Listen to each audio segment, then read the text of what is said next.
Hey guys, welcome back to my YouTube channel. It's your girl Simply Trina. I am a little bit under the weather. The weather keeps flip-flopping from cold to hot, warm to it's just all over the place, and it just have me feeling kind of funny. But anyway, this video is going to be the part 2 video to the surgery video that I put up recently. So before I begin, so there was one important thing of that things that you have to get when you're doing surgery. Well, more than one, probably like one or two. So one of the thing is compression stockings. You need that is very important.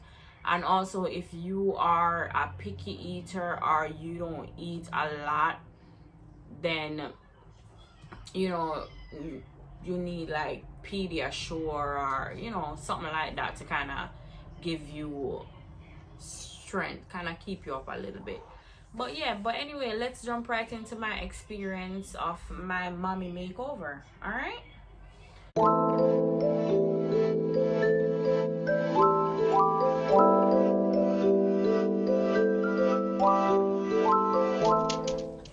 Okay guys, so I had a mommy makeover. As I mentioned before, I had a breast lift with implants, I had a tummy tuck, I had lipo to my flanks and to my back, and also I had fat transfer to my hips, which did not stay.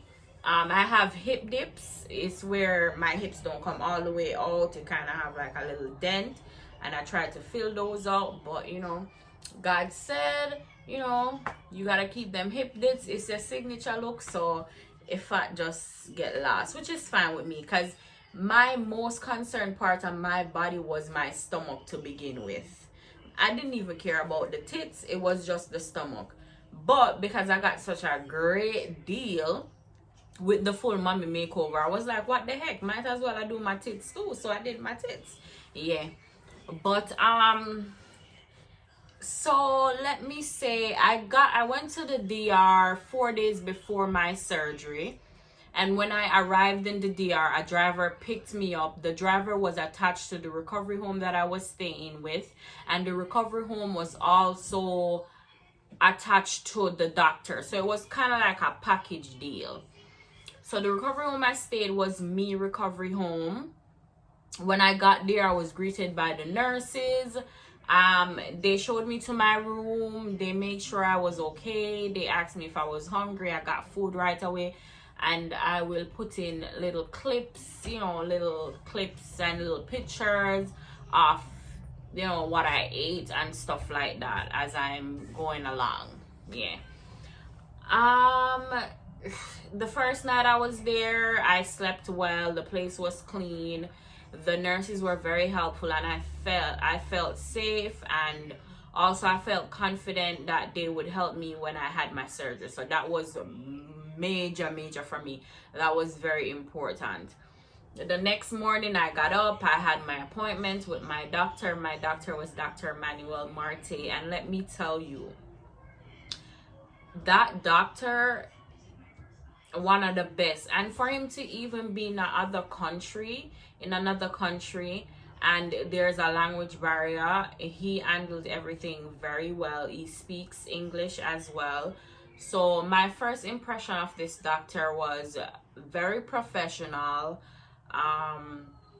He answered all my questions, and he was very realistic. I like that. If I said, I wanted this, he let me know, okay, if I can't do this, then you get this. And but my first visit with him, when I went to do my physical, because basically you have to do a physical before you actually get the surgery done. So he showed me everywhere that he was gonna cut, everywhere that he was gonna nip, everywhere that he was gonna tuck. Great doctor, explained everything to me. I did my first day, I did my vitals, my blood work, all of that. Everything came back good, and I was set to have surgery. One thing you need to know though, if you do smoke, there will be an extra test that you'd have to do if you're going to the DR, that is, and it costs Its cost is different from the surgery. I had to do that test.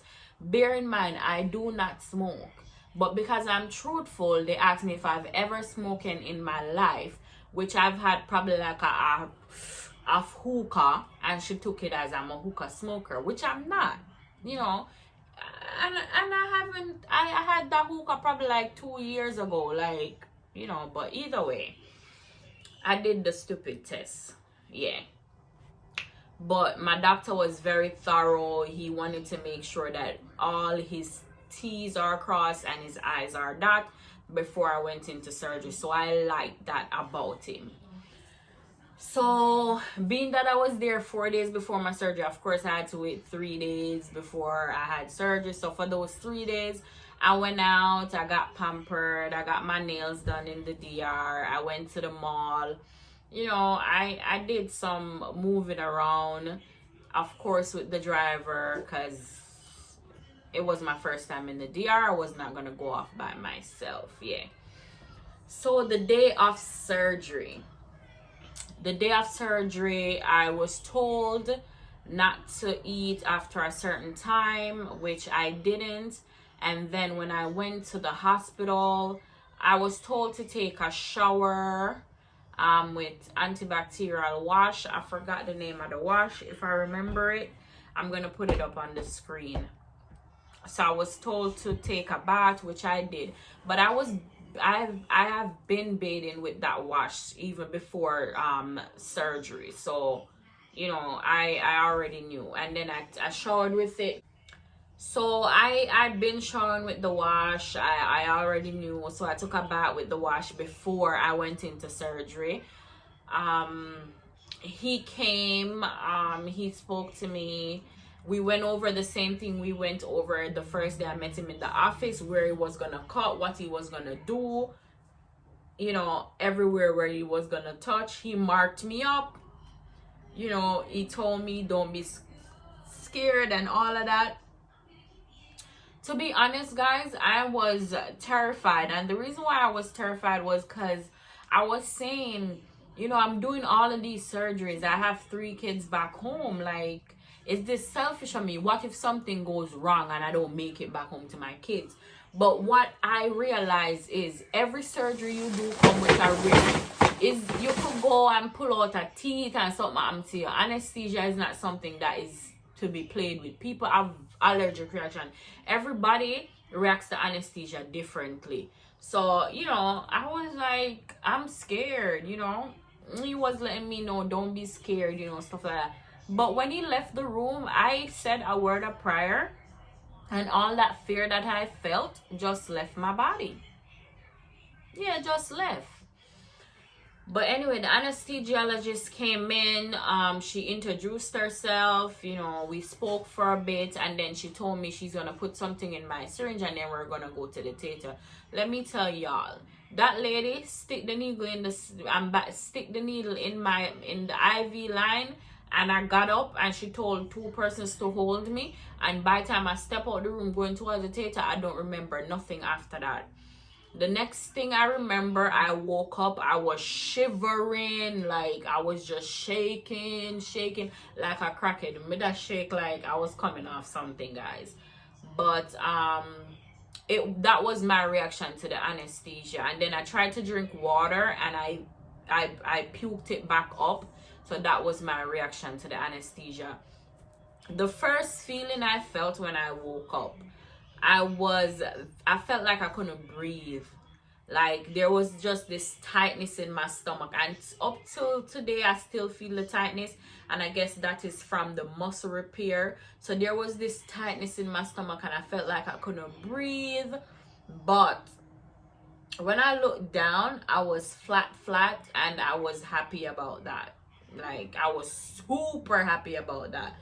But yeah, the tightness in my stomach, and then I felt like I couldn't breathe. It was just, I can't say I felt pain. I didn't feel any pain. Yeah, I didn't feel any pain. I can't say I felt, it was just this uncomfortable feeling of feeling like I couldn't breathe. That's the only feeling I had, not pain at all. And then you know, for that night I did not sleep at all. It was just unbearable, just, you know, the feeling that I was feeling. Again, it wasn't pain. I wasn't I don't know, to me it wasn't pain. It was just a feeling, a tight, unbearable tightness in my stomach. It was just uncomfortable. So I stayed up all night, and you know, a night nurse was there in the room with me. I couldn't eat, I couldn't drink. It was just miserable. Yeah. Then the next morning, the doctor came in. He came in, asked me how I was doing, if everything was okay. Came in to check on me because I was gonna get discharged. Um, he checked. He didn't really look at any of my bandages or anything like that. I guess because they were still fairly fresh. But all I wanted to do was get out of the dirty faja, wipe up because I couldn't shower, wipe off all that blood and all of that, and just relax. So they came, checked my blood, my hemoglobin was good, and I was set to go. My hemoglobin probably dropped only like 1 point. So I was 14, and then after surgery I was like 13, which was really good. So I got back to the recovery home. They took me out the dirty faja, they wiped me down, and you know, I was just there. I got a boppy pillow to lay on because of course fat was transferred to my hips. I think he had put a little bit back there too. And I had to sit on that. So I was sitting on the boppy pillow, I was laying in bed.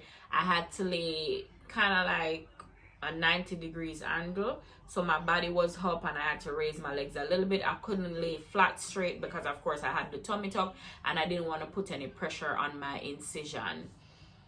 The first time I saw my body was that day when I was taking off the fan to wipe me down. And I'm telling you, like, when I saw my stomach, I was relieved because I hated my stomach. My navel was big, I had stretch marks, all of that. So I was super excited when I saw my stomach.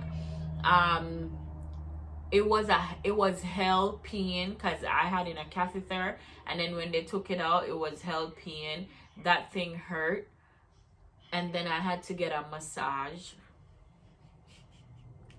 People, the massages are important, but let me tell you something. Not even when I was giving birth to my 3 kids, I felt that pain. That pain is just unexplainable. That pain, I wouldn't even wish it upon my worst enemy. That's how bad that pain was. No joke.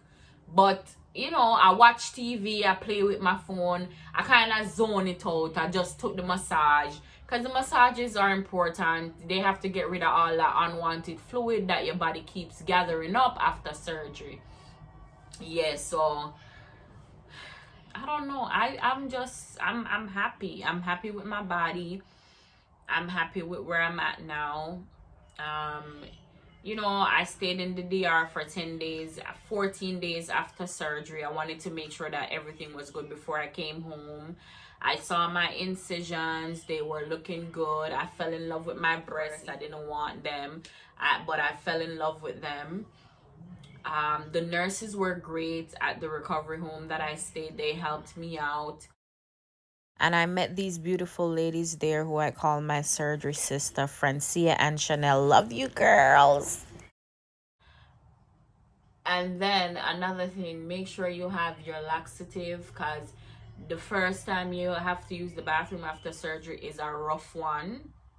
TMI, but it is a rough one, like really rough. Yeah, so make sure you have your laxative. The hardest part of surgery for me was basically when I got home. When I got home, it was kind of hard because I didn't set up for massages when I was coming home. So when I got home, I wasn't getting my massages every day. And then, you know, getting swollen from time to time. And I still do swell up to this day. I still swell from time to time. So that kind of is a bummer. Like everything, if I drink alcohol, I get swollen. Even though I'm kind of swollen, See, I'm swollen right now. I don't know why.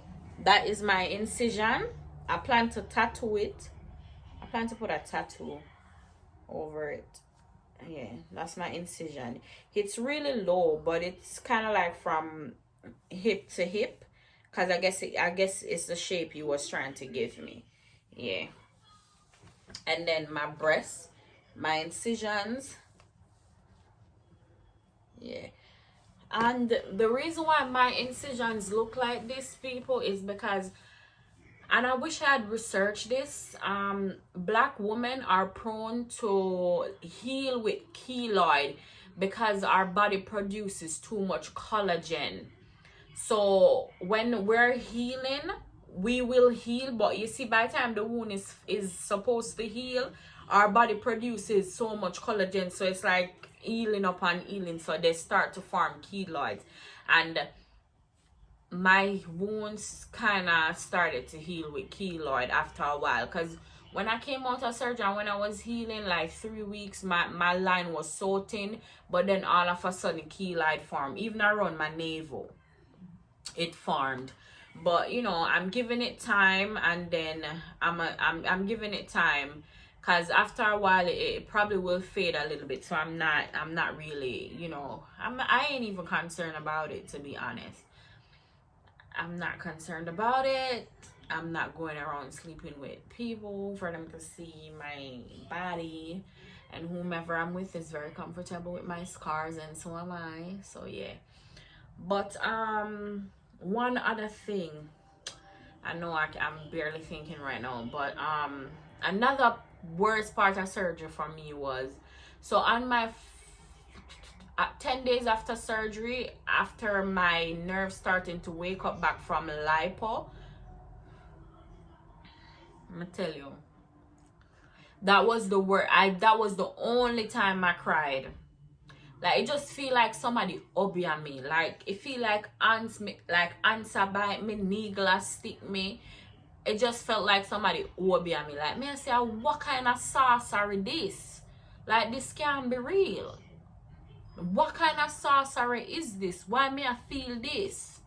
But I bought the gabapentin in the DR, and that helped a lot. So if you're going to DR for surgery, gabapentin, it's good to have. Keep it close to you. It helps, because all the spray and the what's the name of that allergic tablet? I take it all the time. Little pink tablets. What's the name of them? Shit.